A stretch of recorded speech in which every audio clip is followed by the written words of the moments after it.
Hello, good afternoon.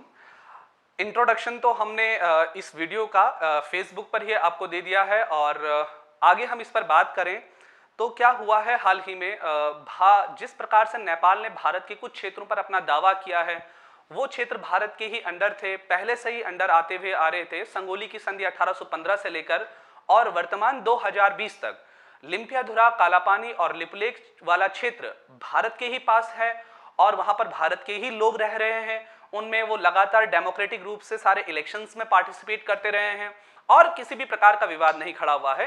लेकिन KP Sharma Oli जब से वहां पर प्रधानमंत्री बने हैं तो ओली साहब ने क्या किया है कि वहां पर अपनी राजनीति को चमकाने के लिए, या मैं यूं कहूं कि वहां के लोगों में एक प्रकार का ऐसा नेशनलिज्म डेवलप किया जाए कि जो किसी और देश से सीमा विवाद से संबंधित हो, लेकिन उसका राजनीतिक फायदा यानी कि वहां पर पॉलिटिकली रूप से उनके लिए वो क्या बन जाए, बहुत बेनिफिट बन जाए। क्यों? क्योंकि ताकि उनके लोग ये सोच पाएंगे कि केपी ओली साहब क्या कर रहे हैं, उनकी ओर से भारत के साथ भी अपने क्षेत्र के लिए फाइट करने के लिए तैयार हैं। ये आप समझ रहे होंगे, वो वहां की अंदरूनी राजनीति है। और अब जरा इसका देखें, भारत नेपाल के संबंधों पर किस प्रकार से प्रभाव पड़ सकता है और भारत के विषय पर क्या प्रतिक्रिया रहने वाली है, इन सभी विषयों पर आज हम चर्चा करेंगे। तो जरा ध्यान दें, भारत नेपाल, आप मैं इसका ब्रीफ, आप जानते ही ब्रीफ इंट्रोडक्शन तो मैंने पहली वाली वीडियो में बताया है, जिसका लिंक भी आपको दिया गया था। तो नेपाल पर भारत का आक्रमण होता है पूरे उत्तराखंड वाले क्षेत्र पे। पहले कुमाऊं मंडल को जीता जाता है, फिर गढ़वाल मंडल को जीता जाता है, फिर उसे हटाया जाता है संगोली संधि के अंडर। लेकिन वर्ष 2020 में, अभी हाल ही में, नेपाल ने अपना ऑफिशियल क्या किया है, नक्शा जारी किया है। ऑफिशियल नक्शा जो 2020 में आया है वो ये है और 2020 से पहले का जो नक्शा है वो ये है। अब जरा दोनों में अंतर देखिए। यहां वाला क्षेत्र आपको दिख रहा होगा नेपाल की बाउंड्री में, यहां पर क्या अंतर है और यहां पर क्या अंतर है आपको दिख रहा होगा। यही वो क्षेत्र जो उत्तराखंड से मिलता है।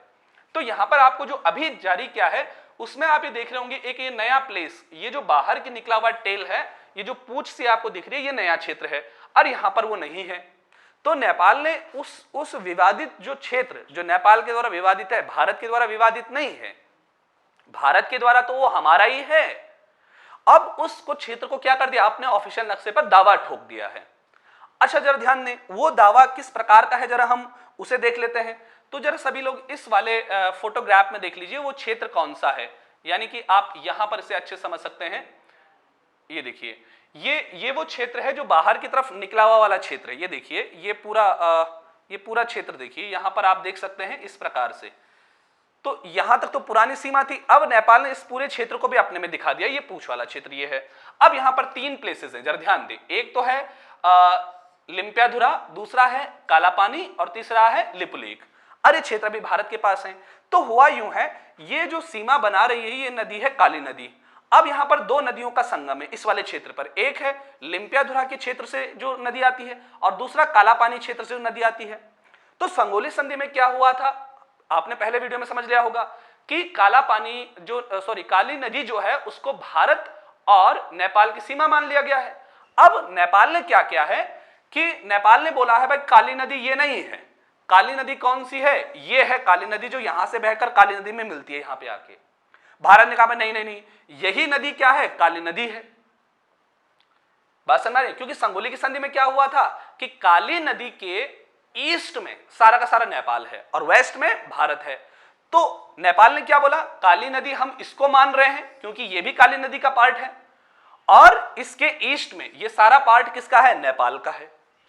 और भारत के लिए इस पूरे क्षेत्र की क्या इंपॉर्टेंस है, उसके लिए आपको पहला वीडियो देखना पड़ेगा, क्योंकि आप जानते हैं कैलाश मानसरोवर यात्रा के लिए बहुत ही इंपॉर्टेंट प्लेस है और वैसे भी स्ट्रेटेजिकल तरीके से और इंपॉर्टेंट तो है ही। तो इस वाले विवाद पर नेपाल ने अपना ऑफिशियल नक्शा जारी करके इस संपूर्ण क्षेत्र को अपने मैप में दिखा दिया है। भारत ने इस पर अपनी प्रतिक्रिया एक तरीके से सीरियस ही नहीं लिया गया।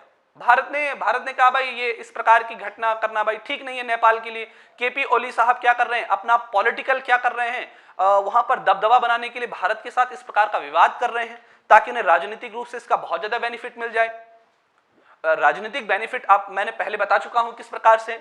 अब जरा देखिए नेपाल इसके बाद क्या कदम उठा सकता है, नेपाल इस मुद्दे को और इंटरनेशनली कैसे बना सकता है। तो नेपाल इसको जारी करके और इस क्षेत्र को अपने में शामिल करके और संगोली की संधि के डॉक्यूमेंट्स लेके कहां जा सकता है? इसको सबसे पहले उठा सकता है यूएनओ में।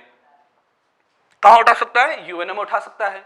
और जब यूएनओ में उठाएगा तो आप जानते हैं यूएनओ में इस बात पर चर्चा होगी। अब चर्चा होगी या नहीं होगी, क्योंकि बिल रखने के बाद उस पर चर्चा करने के लिए वोटिंग होती है कि क्या उस विषय पर चर्चा की जाए, क्योंकि यूएनओ में हर वो मामला उठाया जाता है जो अंतर्राष्ट्रीय सीमा विवाद से संबंधित होता है, उसे कोई भी देश वहां पर उठा सकता है।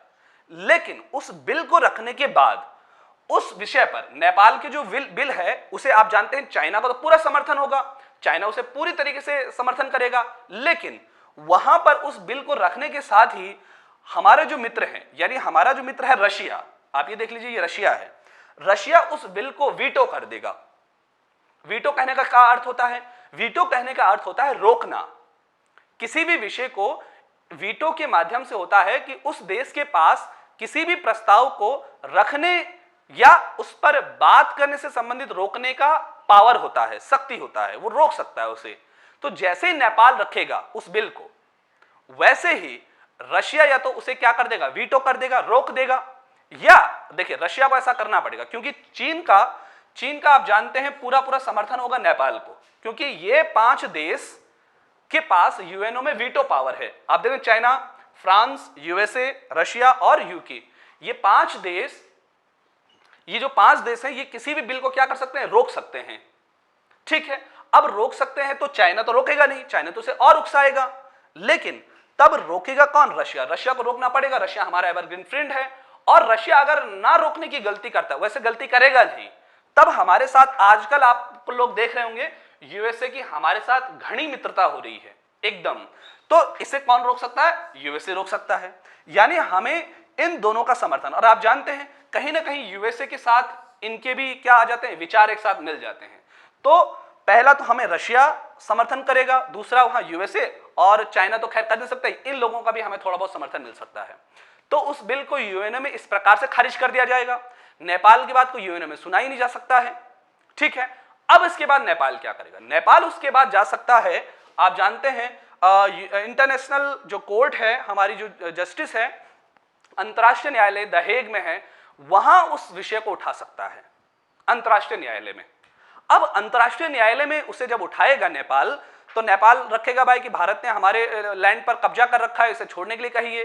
तो भारत को वहां डिफेंड करने वाला है, भारत का पक्ष रखने वाला इस पूरे क्षेत्र से एक वकील हैं जो वहां पर जज हैं, उनका नाम है दलवीर सिंह भंडारी। आप जानते हैं दलवीर सिंह भंडारी, यहां पर आपको थोड़ा सा दिख रहे होंगे, यहां पर ये हैं दलवीर सिंह भंडारी जी, और इस पूरी जुडिशरी में वो बैठते हैं।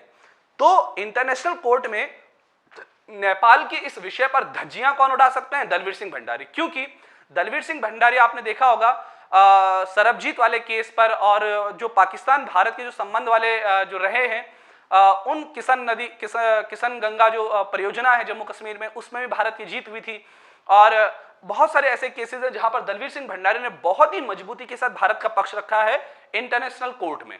तो वहां नेपाल की भी धज्जियां उड़ाई जा सकती हैं। भारत इसलिए बेफिक्र है क्योंकि दोनों ही जगह यूएनओ में उठाया जा सकता है मामला, वहां पहले से सेटिंग तय है, और इंटरनेशनल कोर्ट में उठाया जा सकता है, वहां भी भारत का क्या है? जज है। वहां नेपाल का कोई जज नहीं है, वहां नेपाल को उस तरीके से अपने आप को डिफेंड करना पड़ेगा या अदर से बात करनी पड़ेगी।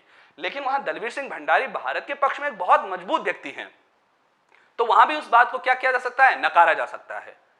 अब हुआ क्या? दूसरी जो नेपाल ने एक गलती कर दी, सबसे बड़ी गलती क्या करी नेपाल ने जब ये नक्शा जारी किया, नेपाल ने नक्शा जारी किया, हाल ही में जारी किया है।